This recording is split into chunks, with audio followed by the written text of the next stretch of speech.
አቶ ታዬ ባደረገው ኢንተርቪው ውስጥ እየነገረን ያለው ነገር ምንድነው? ጠቅላይ ሚኒስቴሩ አደገኛ የኦሮሞ ብሔርተኛ ወይንም ዘረኛ ናቸው እያለ አደገኛ የሆኑ በቃ ይሄ መጥፎ የሚባለው እርግጥ ብሔርተኛ ጥሩ የለውም፣ ግን በቃ ተመልከቱ ሰሜን ዕዝ እንዲጠቃ አድርገው ከዛን የትግራይ ሰዎችን ገለል እንዲሉ አድርገው በራሳቸው በኦሮሞ ሰዎች ሙሉት ትግራይን አዳከመ። ከዛን የትግራይን ኃይል ደግሞ ስቦ ደግሞ እንደገና የአማራው ኃይል እንዲዳከም አደረገ። ለማን እየሰሩ ነው እያለን ታዬ እየነገረን ያለው ጠቅላይ ሚኒስትሩ በቃ ቁጥር አንድ የሚባሉ የኦሮሞ ብሔርተኛ ናቸው እያለን ነው አይደል? ይሄን የምትጠብቁት ከዛ ነው አይደለም? በቃ እነዚህ ጠላቶቻችን ናቸው፣ መሰበር መጥፋት አለባቸው ብሎ የሚያስብ ብሔርተኛ ነው እንደዚህ ሊያደርግ የሚችለው ስልጣኑ ሲሰጡት። በአስተሳሰብ ደረጃ በነገራችን ላይ ጀዋርም ታዬም አንድ ናቸው ከጠቅላይ ሚኒስትሩ ጋር ማለት አይደለም። ይሄን አስተሳሰብ ይጋሩታል ነው የምላችሁ። ይሄ ሰሜኑ ጠላታችን ነው መምታት አለብን ምናምን የሚጋሩት ነው። ዛሬ ለሰሜኑ ተቆርቋሪ ሲሆኑ ስለሚገርመኝ እና እየነገሩን ያሉት ጠቅላይ ሚኒስትሩ እንዲህ ናቸው እያሉ እና ለኦሮሞቹም ሰብስበው ይነግሯቸዋል እንዲያደረኩ እያሉ ማለት ነው። እና በቃ ይሄ የኦሮሞ ብሔርተኝነት ውስጣቸው በጣም ይገባ በዛ በትርክቱ ምናምን የተፈጠረባቸውን ፍላጎቶች እና አላማዎች ማሳካት የሚፈልጉ አይነት አድርጎ እኮ ነው ታዬ እየሳላቸው ያለው። አደገኛ የኦሮሞ ብሔርተኛ አድርጎ ነው የሚስላቸው።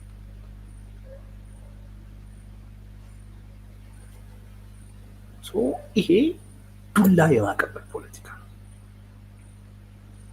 አሁን ይሄ ንግግር ለኦሮሞ የፖለቲካ ማህበረሰብ አይደለም እየተላለፈ ያለው። ይሄ ንግግር ለማን ነው እየተነገረው ያለው? ለትግራይ ኃይል፣ ለአማራው ኃይል ነው። ሰውየው እንዲህ አይነት ሰው ነው። ትግራይን ለመውጋት ሴራ የሸረበ ነው። እንደገና በትግራይ ኃይል አማራውን ለማዳከም እንዲህ ሴራ የሸረበ ነው። ለኛ የሚነግረን ይሄንን ነው። ለኛ የሚነግረን ይሄንን ነው። እና እናንተ ምን በሉ ነው? እወቁበት፣ ዱላ የማቀበል ነው ብላችሁ እሱ አሁን የኦሮሞ ብሔርተኝነት ውስጥ ስላሉ እነ ጀዋርም እነ ታዬም እንዲህ አይነት መረጃዎች በቀላሉ ያገኛሉ። አንደኛ እላይ ያለው ኃይል የሚያስበው በኦሮምኛ የሚያደርጉት በራሳቸው ሰርክል ውስጥ የሚያደርጉት ውይይት ይኖራል። ራሳቸውን የኦሮሞ መንግስት ማድረገውም ስለሚያስቡ እንዲህ አይነት ንግግሮችን አድርገዋል ቢባል በቀላሉ ሊያምን የሚችል የህብረተሰብ ክፍል ነው እላይ ያለው ደሰሚም ያለው ራሱ መንግስትንም የኦሮሞ መንግስት አድርጎ ስለሚቆጥር። ታዬ ምን እያለ ነው? ይሄ እኛ ጋር ይሄን ነግሮናል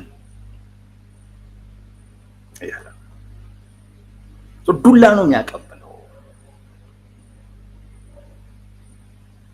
ዱላ ነው የሚያቀብለው። እና ሰሜኑ ምን መሆን አለበት? ለካኛን በሴራ እንዲያዳከመ የኦሮሞ የበላይነት ነው ለካ የሚሰራው። ሶኛ ልናቅበት ይገባል ይላል ማለት ነው አሁን ላይ። ለዛ ነው ቅድም ያልኳችሁ ሰዎች ይሄንን ማለት ይጀምሩ። ይሄው እንዲያርጎ ማለት ጀምሩት። ይሄው ለካ ሴራ ነው። እኛ ሰሜን ዕዝ የእውነት ተጠቅቶ መስሎን ስራችንን ትተን ዘምተን ምን እያለ ነው? ያጠቃችሁት መስሎን እኮ ስራችንን ትተን እኮ የዘመትነው ለዛ ነበር። አረ በጣም ይቅርታ እኮ እያለ እኮ ነው እንግዲህ ወደ ትግራይ መልእክት እየላከ ነው ይሄ ሰው። ተሸውደን እኮ ነው ለካ ተታለን ነው እያለ ነው። ሶሪ እያለ ነው። ይቅርታ እያለ ነው። ይህን ሴረኛ በጋራ ሆነን በቃ እንትን ማለት አለብን፣ ያን ስህተታችንን ማረም አለብን እያለ ነው። ዱላ የማቀበል ነው እምላችሁ። ለዛ ነው ታዬ ውስጥ ሰው ስለሆነ ሚኒስቴርም ስለነበረ ይሄንን ቢል ራሱ የትግራይ የአማራውም የፖለቲካ ማህበረሰብ ምን ይለዋል? ያምነዋል። አሁን አንድ የአማራ ብሔርተኛ ቢለው የትግራይ ብሔርተኛ ቢለው አንተ ፊትማ እንዴት እንደዚህ ይላሉ ጠቅላይ ሚኒስትሩ እንዴት ያምነዋል አንተ ነው የሚባለው። አሁን ግን ታየ እና ጠቅላይ ሚኒስትሩም አደገኛ የኦሮሞ ብሔርተኛ ስለሆኑ በቃ ኦሮሞዎች በሙሉ ይሄንን ሰምተው ጠላት ለሚሉት ሰሜኑ አካል አይናገሩም ብሎ ያስባሉ። በጣም ብሔርተኛ ከመሆናቸው የተነሳ ማለት ነው። ጠቅላይ ሚኒስትሩ በቃ 2500 ሰው ሁሉ ሰብስበው ይሄን ሲናገሩ እዛ የተሰበሰበው አካል በሙሉ በሳቸው ልክ ብሔርተኛ እንደሆነ ስለሚያስቡት ያቺን ወስዶ ለጠላት አይሰጥም ብለው ነው የሚያስቡት። በዚህ ልክ ብሔርተኛ ናቸው እና በሴራ ያንን ጠላት የሚሉትን አካል ደግሞ ለማዳከም ሁሉ የሚሰሩ ናቸው። ይሄንን እኮ ነው እየፈጠሩ ያሉት። ይሄንን ነው ታየ እየነገረ ያለው። ስለዚህ አንተ ምን ታደርጋለህ? አሁን ሰሚል አረ እንደዚህ ነው ታየ እኮ ሲጣሉ ሚስጥሩን አወጣው ተናገረው። ስለዚህ የአማራና የትግራይ የፖለቲካ ማህበረሰብ አንድ ላይ ሆኖ እንዲህ ማድረግ አለበት። ይሄ ትናንት የተፈጠረውን ቁርሾ ምናምን መተው አለበት። አሁን የትግራይ የፖለቲካ ማህበረሰብ በቃ መተው አለበት። ለምን? በቃ ተሸውዶ ነው። የአማራው ብሔርተኛው ተሸውዶ ነው፣ ተሳስቶ ነው። የሰሜን ዙነትም የተጠቃ መስሎት ነው። የትግራይ ማህበረሰብ ይሄን መርሳት አለበት። የአማራውም ከዚህ ቀደም የተሰሩበትን ነገሮች መርሳት አለበት። በቃ ዋናው አጀንዳችን ማተኮር ያለብን ልዩነቶቻችን ላይ ሳይሆን ሰውየው ላይ ነው የሚለውን ትርክት አጠናክሩበት ብሎ ነው ታየ ዱላ እየሰጠ ያለው ማለት ነው። ዛት ይዟ ዱላ የማቀበል ፖለቲካ ነው የምለው። አይ ቲንክ ጀዋር አይወደውም። ጀዋርን የሚወዱ አይመስለኝም። ምክንያቱም ጀዋር የተቃውሞ ጎራውን መምራት ይፈልጋል። ከዚህ ቀደም እንደነገርኳችሁ መምራት ስለሚፈልግ ይሄ የሰሜኑና የደቡቡ የሚባል ክፍፍል አይወድም። የሰሜኑ ሲባል ኦሬዲ ጀዋርን ያገለለ ስብስብ ነው የሚሆነው። የሰሜኑ ኃይል ተብሎ በዚህ አይነት ትርክት ላይ የተሰባሰበ የተቃውሞ ጎራ ጀዋርን መሪ አድርጎ አይቀበልም። በፍጹም ሊቀበል አይችልም። አይደለም ወይ ከትግራይ ወይ ከአማራ መሆን አለበት። የሰሜኑ በሚል የተፈጠረ በዛ ትርክት ላይ የቆመ አንድነት፣ በዛ ትርክት ላይ የቆመ መሰባሰብ ከኦሮሚያ የሆነን ሰው መሪው አያደርግም። አይቀበልም ማለት አይደለም፣ ሊቀበለው ይችላል በዚህ ጉዳይ ላይ መተባበር ከቻለ። ግን ፊት ግን አያደርገው፣ ከፊት አያደርገው። ጀዋር ተቃውሞ ጎራውን የመምራት ፍላጎት ስላለው እንደዚህ የሰሜኑ የሚባል መሰባሰቢያ አጀንዳን ሊያጠናክር የሚችል ዱላ መስጠት አይፈልግም እና ታየም ማድረጉን የሚወድለት አይመስለኝም።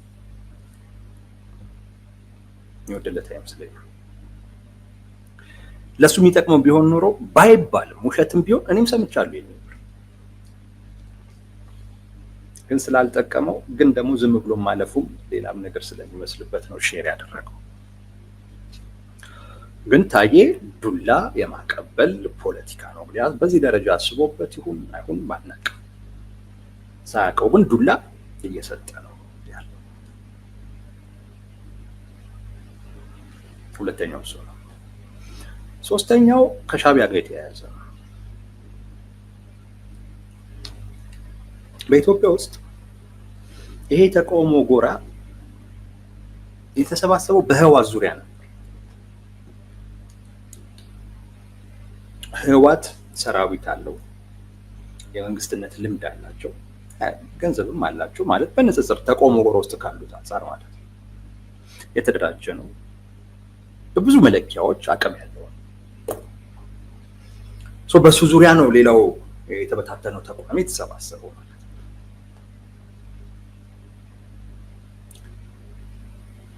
አሁን ህወሓት ለሻዕቢያ ሰሚት አድርጓል። ራሱን ለሻዕቢያ አሳልፎ ሰጥቷል።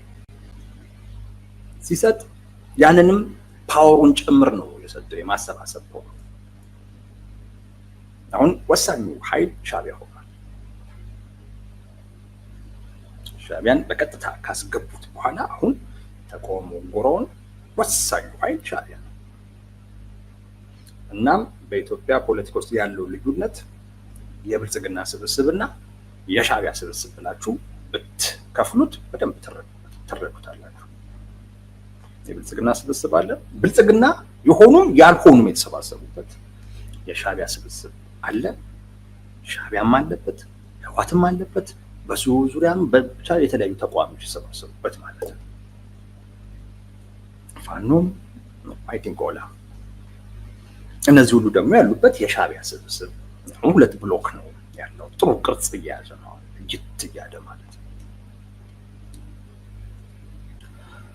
ቲፒኤልኤፍ ለሻዕቢያ ራሱን እንትን በማለቱ ግን ዛሬ በሚገርም ሁኔታ ሻዕቢያ የኢትዮጵያን አንድነትና ሉዓላዊነት አደጋ ውስጥ በመክተት ህወሓት የጀመረው ጦርነት ነው አለው። የ2013ን ጦርነት ህወሓት የኢትዮጵያን አንድነትና ሉዓላዊነት አደጋ ውስጥ በመክተት የጀመረው ጦርነት እና ወደኛም እንደሚመጣ እንገነዘብ ነበር። በዛም ምክንያት ከማዕከላዊ መንግስቱ ጎን ቆምን የሚል ንግግር አድርጓል። ነገ መለስበታለሁ። ይህን ጉዳይ በደንብ ታስቦበት መባል ያለበት ነገር ስለሆነ ቲፒኤልኤፍ እዚህ እጅ ይሰጣል፣ ውርደቱን ይከናነባል። ሻዕቢያ ግን እንደ ልቡ ነው የሚናገረው። አሁንም ለሱ እየሰራ አንተ የኢትዮጵያን ህልውና እና አንድነትና ሉዓላዊነት አደጋ ውስጥ ከት የጀመርከው ጦርነት ነው ነው እንደዛ ነው የሚለው ሻዕቢያ። ኤኒዌይስ እንደዚህ አይነት ብሎክ ነው አሁን የተፈጠረው ሁለቱ። አሁን በዚህ ውስጥ የኦሮሞ ተቃዋሚዎች ብዙ አይታመኑም። ለምንድን ነው የማይታመኑት? አንደኛ የሀገሪቱ ፖለቲካም የብሔር እንትን አለው።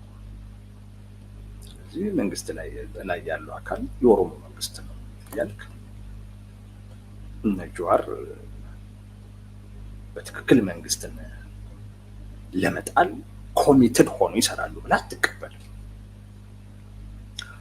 በተለይ የሁለቱ የኃይል ሚዛን እየተመጣጠነ ሲመጣ እና ወደ ጦርነት የሚያመራ አይነት ነገር ሲሆን እና የቃላት ውርውሩ ሲመጣ የዛ ሰዓት መጠንቀቅ፣ ለፖለቲካ ኮሬክትነስ ምናምን ብለህ የምታወራው ነገር የለም። ፊት ለፊት ነው የምትነጋገረው። የነ ጀዋር በዛ ሰዓት ሊከፋቸው እንደሚችል ግልጽ ነው።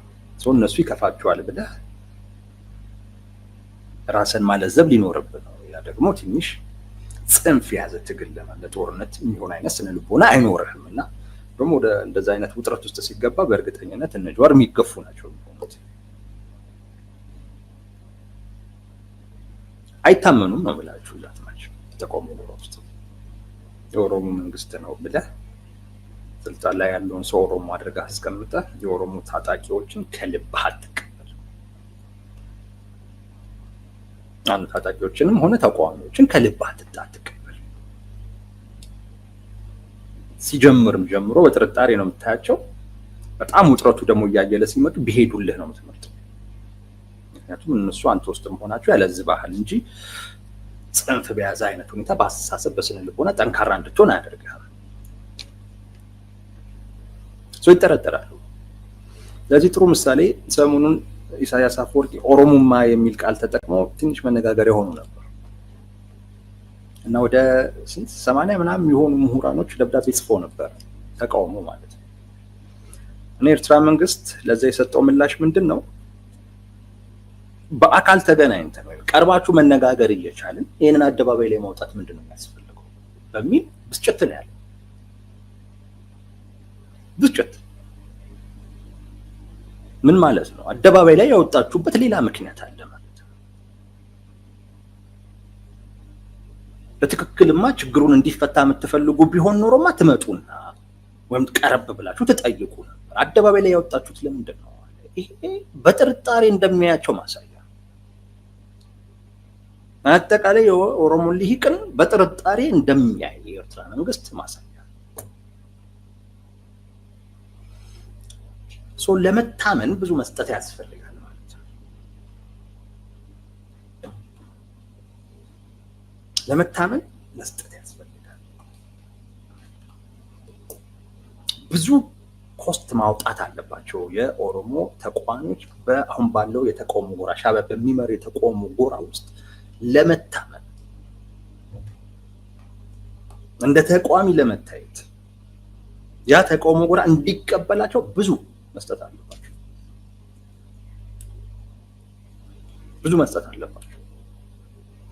ብዙ ከሰጡ ምን ሊሆኑ ይችላሉ? ምናልባት እንደ ተቋሚ ሊቀበሏቸው፣ እንደነ ጀዋር ደግሞ ከፊት መውጣትም ስለሚፈልጉ ከፊት ሊወጡም ይችላሉ። እንደዛ አስበው ያደረጉት ሊሆን ይችላል። እና ለሻዕቢያ የቀረበ ማመልከቻ አድርጌ ነው የምወስደው። እነ ጀዋርም የሚያደርጉትን እነ ታዬ ደንዳም የሚያደርጉትን ዱላ ከማቀበል ጋር ግን በተያያዘ ሰሜኑን ዱላ ሲሰጡትና ሰሜኑ እንደ ሰሜን እየተደራጀ ሲመጣ መንግስት ላይ ተጽዕኖ መፍጠር ሲጀምር ያኔ መንግስት እኛንም ይፈልገናል ብለው ሁሉም ያስቡ ይመስለኛል። አሁን ላይ ኦሮሚያ ላይ ያለው ነገር በሙሉ እጃቸው ላይ የነበረው ማለት ለፖለቲካ ካፒታሊዝም ሊያደርጉት የሚችለው ነገር በሙሉ ክልል ውስጥ የላቸው። አንድ ኦላ ነበር፣ እሱም ታነነ፣ የት እንዳለ አይታወቅም። ኦላ ኦልሞስት የለም ማለት ይቻላል። እጃቸው ላይ የነበሩ አቅሞቻቸው በሙሉ ተወስዷል። ኦሮሚያ ውስጥ ያለው የቀረው ነገር ምንድነው? ለሰሜኑ ራሱን እንዲሰባሰብ እንዲደራጅ ሊያስችሉት የሚችሉትን አጀንዳዎችን የሚያጠናክሩ ነገሮችን ይሰጡታል። እሱ እየተጠናከረ በመጣ ጊዜ መንግስት አጣብቂኝ ውስጥ ሲገባ አጠቃላይ የኦሮሞን ማህበረሰብ በዙሪያው ለማሰባሰብ ሲል እነ ጀዋርን እነ ታዬን እንደገና ለመቀበል ፍቃድ ወይም ፍላጎት ያሳያል። በዚህ መንግስት ላይ ተጽዕኖ መፍጠር እንችላለን የሚል ስሌት ያላቸው ይመስለኛል። እንደዛ አስልተው ነው። ከዚህ ውጭ ግን ይሄንን ማለቱ ሌላ ለምን ሊጠቅም ይችላል ሳስብ ብዙም አይታይም። እና እንዳልኳችሁ ፖለቲካዊ ፍላጎቱ አንዱ ግለሰቡ በጣም ገፍቶናል፣ እሱን መበቀል አለብን። እኛን ገፍተህ አንተ ሰላም አግኝተህ መረጋጋት ኖሮህ ልትመራ አትችልም፣ እንበጠብጥሃለን የሚል ባንድ በኩል። ሁለተኛው ለሰሜኑ ኃይል ለሚሉት አንድ ላይ ሊሰባሰብ ሊደራጅ የሚችልበትን ሰሜኑ የሚለውን አጀንዳ እንዲያጠናክር የሚያስችሉ ዱላዎችን በመስጠት እሱ ሲጠናከርና መንግስትን ጫና ውስጥ ሲከተው መንግስት ደግሞ ይሄንን ለመከላከል ቢያንስ የኦሮሞን ማህበረሰብ በጋራ በኔ ዙሪያ ማሰባሰብ አለብኝ ስለሚል የዛን ሰዓት እኛ ምን እንሆናለን? ተፈላጊ እንሆናለን ብሎ ያስቡም ይመስለኛል። ሌላው ሻዕቢያ በሚመራው የተቃውሞ ጎራም ውስጥ የሚገባንን ድርሻ እዛም ለማግኘት ዞሮ ተቋሚ መሆናችን ካልቀረ ለመታመን መስራት አለብን። ደግሞ ለመታመን ይሄንን ስርዓት አምረረን እንደጠላን ማሳያ መስጠት አለብን። እና የሚሰጡት ነገር ኢቭን የኦሮሞን ጥቅም ሁሉ የሚጎዳ ነው። አሁን ጀዋር አንዴ ምን አለ? በአብይ በጣም ነው ማፍረዋል። ይሄ እውነቴን ነው እምላችሁ፣ ኦሮሞን እንደ ኦሮሞ የሚጎዳ ንግግር፣ ኦሮሞን እንደ ኦሮሞ የሚጎዳ ንግግር ሞኛችሁ ነው። ኢትዮጵያ ውስጥ ነገሮች ሁሉ የሚታዩት ከብሔር መነጽር ነው። ነገ ከነገ ወዲያ ጠቅላይ ሚኒስትሩ ኦሮሞ ናቸው መባሉም አይቀርም።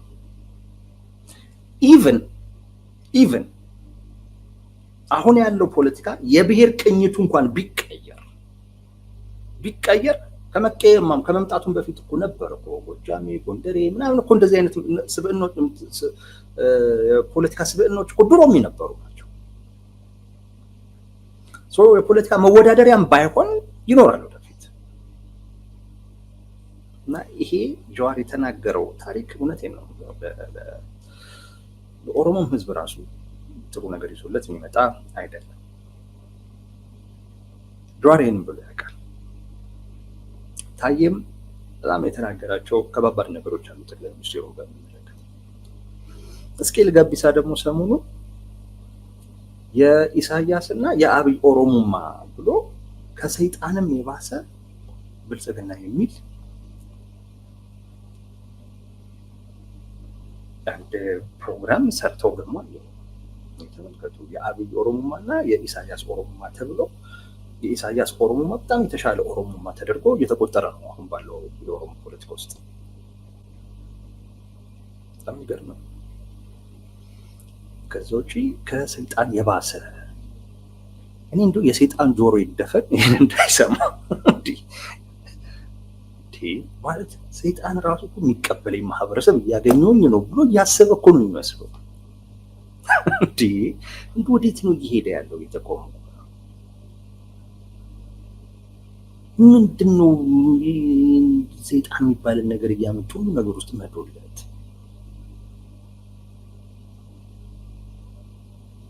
አሁን የሰው ፕሮፌሰር ነው አውቃለሁ ባይ ነው። አሁን ይሄ ሰው አገር ቢሰጡት ሊመራ ነው። አንዳንዴማ ፈጣሪም ይጠብቃታል ኢትዮጵያ። እውነት ለመናገር ይጠብቃት ይመስለኛል። አጓጉል ሰዎች ላይ አይጥላ። እንደዚህ አይነቱ ሰው ላይም አገር ብትወድቅ እንግዲህ ያሱ ኤኒዌይስ ይህን ያህል ካለን የሚበቃ ይመስለኛል።